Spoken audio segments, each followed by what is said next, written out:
कांग्रेस में जान फूंकने के लिए राहुल गांधी ने जो नया नुस्खा निकाला वो जातिवादी राजनीति के उसी रास्ते पर कांग्रेस को ले जाएगा जिस पर लालू यादव से लेकर मुलायम सिंह यादव तक, मायावती से लेकर व्यक्तिवादी पार्टियां चलती रहीं। लेकिन अब इसे राहुल गांधी कांग्रेस में आजमाना चाहते हैं।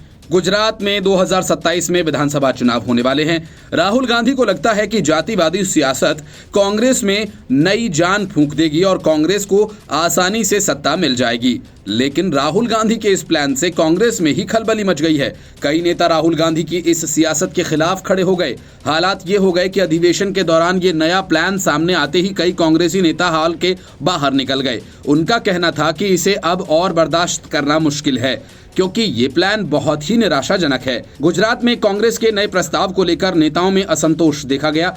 इंडिया कन्वेंशन सेंटर में गुजरात को लेकर नया प्रस्ताव पास किया गया। इस प्रस्ताव में राज्य में जातिगत जनगणना, अनुसूचित जाति और जनजातियों, पिछड़ों और अल्पसंख्यकों पर ज्यादा ध्यान देने की बात कही गई है। कांग्रेस गुजरात में सामाजिक न्याय को आगे करके चलना चाहती है, लेकिन गुजरात कांग्रेस के कई नेता उसे गलती मान रहे हैं। उनका कहना है कि माधव सिंह सोलंकी ने भी यही गलती की थी। रिपोर्ट के मुताबिक एक नेता ने कहा, माधव सिंह सोलंकी के खाम यानी क्षत्रिय, हरिजन, आदिवासी, मुस्लिम का फॉर्मूला अपनाने की वजह से पार्टी को 1985 में 149 सीटें मिली थी। हालांकि इससे पाटीदार और सवर्ण अलग हो गए थे। 1990 में इसका परिणाम देखने को मिला और पार्टी को सिर्फ 32 सीटें मिली। पार्टी के एक पदाधिकारी ने कहा कि इस तरह का इतिहास सामने है। मेरा मानना है कि राहुल गांधी को गुजरात को जाति आधारित राजनीति से अलग ही रखना चाहिए।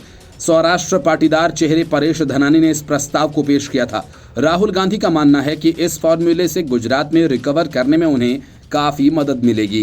कांग्रेस को पिछले विधानसभा चुनाव में अब तक की सबसे कम सीटों वाले केवल 11 सीटें मिली थी और कई कांग्रेस नेताओं का कहना है कि इस तरह के वादों से भला नहीं होने वाला है। Bureau report, news of India.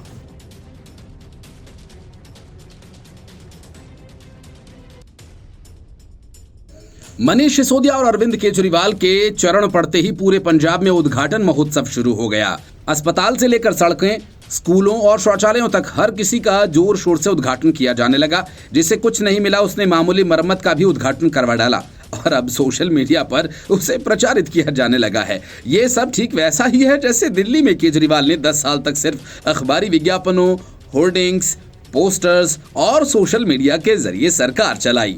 जब केजरीवाल और उनकी सरकार कहती थी कि हम स्कूल बनवा रहे हैं, तब पता चला कि स्कूल्स के नाम पर शौचालय बनवाए गए। ठीक वही खेल पंजाब में बड़े पैमाने पर शुरू हो गया। शौचालयों का उद्घाटन कर रहे हैं और उसका नाम स्कूल और एमिनेंस बता रहे हैं। पंजाब का विकास विज्ञापनों में दिखने लगा, लेकिन जमीनी स्तर पर तो हालत ये है कि मुख्यमंत्री भगवंत मान के नेतृत्व में पंजाब के मंत्री विधायक शौचालय की मरम्मत और सड़कों के गड्ढे भरने के उद्घाटन कर रहे हैं। ये कहना है भाजपा पंजाब के जनरल सेक्रेटरी अनिल सरीन का। पंजाब भाजपा कार्यालय में उन्होंने आम आदमी को खूब खरी खोटी सुनाई। सरीन ने कहा कि पंजाब के लोगों ने बड़ी उम्मीद से आम आदमी पार्टी को पंजाब के सत्ता सौंपी थी, लेकिन आज लोग खुद को ठगा महसूस कर रहे हैं। 9 अप्रैल को बरनाला जिले के गांव घुनस में शहीद सिपाही दिलीप सिंह सरकारी सीनियर सेकेंडरी स्कूल में लगी उद्घाटन पट्टी का अनुसार शौचालय पखाने की मरम्मत पूरी होने के बाद उसे लोकार्पित किया गया। पंजाब सरकार की ओर से हाल ही में शुरू की गई शिक्षा क्रांति योजना के तहत स्कूल्स में शौचालयों की मरम्मत जैसे मामूली कार्यों पर भी शिलापट्ट लगाने का फैसला अब सोशल मीडिया पर मीम्स और आलोचनाओं का कारण बन गया। लोगों ने इसे करदाताओं के पैसों की बर्बादी करार देते हुए आम आदमी पार्टी के नेताओं को ट्रोल करना शुरू कर दिया, चाहे उद्घाटन हुआ हो या नहीं। इन शिलापट्टों पर मुख्यमंत्री भगवंत मान और शिक्षा मंत्री हरजोत सिंह बैंस का नाम प्रमुखता से उकेरा गया, जबकि स्थानीय विधायक का नाम उसके नीचे लिखा गया। हद तो ये हो गई कि कई जगहों पर मनीष सिसोदिया का नाम भी लिख दिया गया।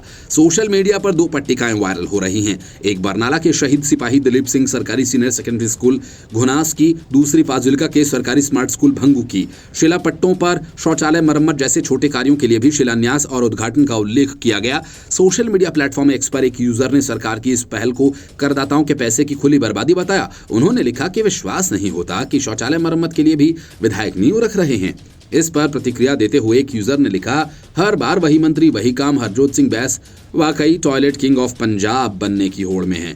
ये विकास नहीं भ्रम है। हालांकि कुछ यूजर्स ने इस पहल का समर्थन भी किया और एक यूजर ने लिखा कि शौचालय खासतौर पर लड़कियों के लिए अहम सुविधा है, इतनी छोटी सी बात को बेवजह मुद्दा बना रहे हैं। वहीं एक अन्य यूजर ने लिखा, बड़े प्रोजेक्ट्स के लिए पट्टिकाएं लगाना ठीक है, लेकिन ऐसे छोटे कामों के लिए इससे बचा जाना चाहिए ताकि पैसे की बचत हो। लोग ये भी याद दिला रहे हैं कि जब भगवंत मान सिर्फ सांसद थे या जब आम आदमी पार्टी ने पंजाब में सत्ता संभाली थी, तब इस तरह के शिलापट्टों से परहेज किया जाता था। उस समय जिन लोगों ने विकास कार्यों में योगदान किया, उनके नाम तक शिलापट्टों में नहीं लिखे जाते थे। इसके पहले एमके स्टालिन और कांग्रेस कुछ समझ पाती, अमित शाह ने तमिलनाडु में एक के बाद एक 2 बड़े सियासी धमाके कर दिए और एक तरह से तमिलनाडु में सियासी तूफान आने का ऐलान कर दिया। एक ही दिन में पहले बीजेपी के अपना नया प्रदेश अध्यक्ष नयनार नागेंद्र को चुना और उसके बाद अमित शाह ने अन्ना द्रमुक के साथ गठबंधन का ऐलान कर दिया।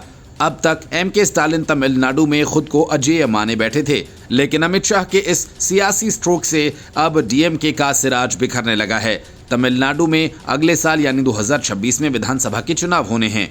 केंद्रीय गृह मंत्री अमित शाह ने औपचारिक रूप से गठबंधन का ऐलान किया। उन्होंने ये भी बताया कि चुनाव में गठबंधन का नेतृत्व पलानीस्वामी करेंगे। बताया गया कि दोनों पार्टियां मिलकर चुनाव लड़ेंगी और पलानीस्वामी राज्य स्तर पर गठबंधन का नेतृत्व करेंगे। और इस ऐलान से कुछ देर पहले ही बीजेपी ने तमिलनाडु के नए प्रदेश अध्यक्ष के नाम की घोषणा की।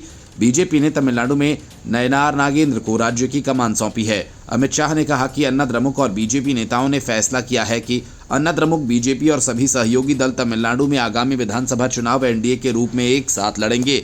उन्होंने आगे कहा, ये चुनाव राष्ट्रीय स्तर पर पीएम मोदी के नेतृत्व में और राज्य स्तर पर अन्ना द्रमुक नेता के पलानीस्वामी के नेतृत्व में लड़ा जाएगा। अमित शाह ने साफ किया कि राष्ट्रीय स्तर पर पीएम मोदी और राज्य स्तर पर पलानीस्वामी चुनाव का नेतृत्व करेंगे। अन्ना द्रमुक की ओर से गठबंधन के लिए रखी गई शर्तों के सवाल पर शाह ने रिपोर्ट्स का खंडन करते हुए पार्टी की ओर से कोई मांग नहीं की थी। इसका मतलब है कि अन्ना द्रमुक ने गठबंधन के लिए कोई शर्त नहीं रखी थी। शाह ने यह भी कहा कि अन्ना द्रमुक 1998 से एनडीए का हिस्सा रही है। पीएम मोदी और पूर्व सीएम और जयललिता ने अतीत में एक साथ काम किया था। उन्होंने बताया कि अन्ना द्रमुक और बीजेपी का रिश्ता पुराना है। अन्ना द्रमुक महासचिव और तमिलनाडु के पूर्व मुख्यमंत्री के पलानीस्वामी ने पिछले महीने केंद्रीय गृह मंत्री अमित शाह से मुलाकात की थी। इस मुलाकात के बाद से ही गठबंधन की चर्चा तेज हो गई थी। 28 मार्च को अन्नामलाई ने 2026 के चुनावों को डीएमके को सत्ता से हटाने का अवसर बताया। उन्होंने राज्य में भ्रष्टाचार के आरोपों और बिगड़ी कानून व्यवस्था की स्थिति का हवाला दिया। उन्होंने कहा कि डीएमके को सत्ता से नीचे लाया जाना चाहिए और अलग अलग पार्टियों के बीच वोट मटने से कोई भी वोट बर्बाद नहीं होना चाहिए। तमिलनाडु में अभी 5 कोणीय मुकाबला है। भारतीय राजनीति में कहीं और आपको 5 कोणीय मुकाबला देखने को नहीं मिलता है। अन्नामलाई ने कहा कि तमिलनाडु में इस बार कांटे की टक्कर देखने को मिलेगी। उन्होंने दोहराया था कि गठबंधन के फैसले बीजेपी के राष्ट्रीय नेतृत्व के हाथ में हैं। अन्नामलाई ने साफ किया कि गठबंधन का फैसला बीजेपी का राष्ट्रीय नेतृत्व ही करेगा। वे सभी पहलुओं पर विचार करके ही कोई निर्णय लेंगे। Bureau report, news of India. Congress में नए युग की शुरुआत, कांग्रेस देश में लाएगी नया तूफान।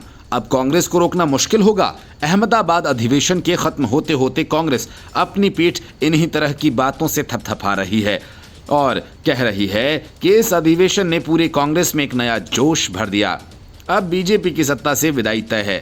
हालांकि कांग्रेस के इन दावों की हकीकत कुछ दूसरी है, क्योंकि जिस अहमदाबाद में बैठकर राहुल गांधी ने गुजरात जीतने का प्लान जातिवादी सियासत के सहारे बनाया, उस प्लान की हवा वहीं के नेताओं ने ये कहकर निकाल दी कि राहुल गांधी नहीं चाहते कि 2027 में भी कांग्रेस सत्ता में आए, इसलिए जातीय जनगणना और सियासत की बातें कर रहे हैं। गुजरात की तरह उत्तरांचल के नेता भी इस अधिवेशन से जीत का मंत्र लेकर लौटे। अब राहुल गांधी का मंत्र का जाप वे राज्य में शुरू करते, उसके पहले ही कांग्रेस के 10 विधायक बीजेपी के पाले में जाने को मचल गए। उत्तराखंड में भी विधानसभा के चुनाव 2027 में होने हैं और ऐसे में विधायकों के पार्टी छोड़ने से कांग्रेस का हाथ पूरी तरह से खाली हो जाएगा। 10 विधायकों के एकमुश्त पार्टी छोड़ने की खबर से बौखलाए कांग्रेस के प्रदेश कांग्रेस अध्यक्ष करण माहरा ने पलटवार किया। उन्होंने कहा कि भाजपा में कांग्रेस के कई नेता पहले ही जा चुके हैं, उनसे सत्ताधारी दल में उथल पुथल मची है। अब कांग्रेस के लिए कोई वैकेंसी नहीं बची। कांग्रेस छोड़कर भाजपा में सम्मिलित हुए मथुरा दत्त जोशी ने मुख्य विपक्षी दल के 10 विधायकों के भाजपा में शामिल होने के संबंध के बयान दिए थे। जोशी का कहना है कि ये विधायक शीघ्र कांग्रेस को छोड़ बीजेपी में सम्मिलित होंगे।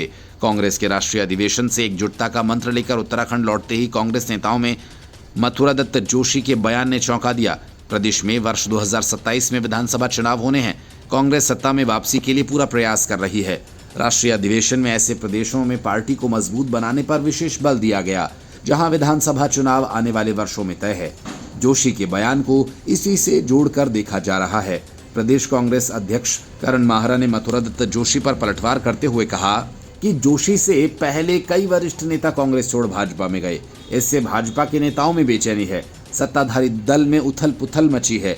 उन्हें यही लगता है कि भाजपा में अब कांग्रेस के लिए वैकेंसी फुल है। कांग्रेस पूरी तरह से एकजुट है।